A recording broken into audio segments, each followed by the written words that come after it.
কোনো যুক্তি, আমরা যারা গ্রামীণ ফোন ইউজার তাদের নাকি মিনিমাম প্রতি মাসে 20 টাকা রিচার্জ করতেই হবে বাধ্যতামূলক।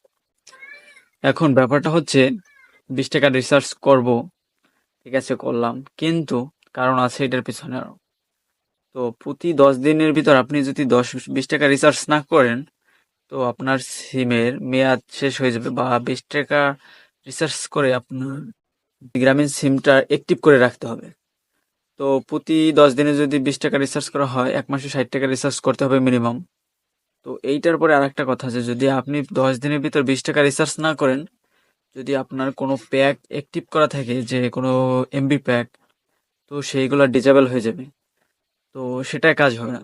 এটা হচ্ছে মেন সমস্যা। তারপর দ্বিতীয়ত সমস্যা হচ্ছে যে আপনার টাকা যত থাকবে, যদি আপনি রিসার্চ না করেন 10 দিনের ভিতর 20 টাকা, তো আপনার বাকি টাকাটা তারা নিয়ে নেবে। এখন আমার কথা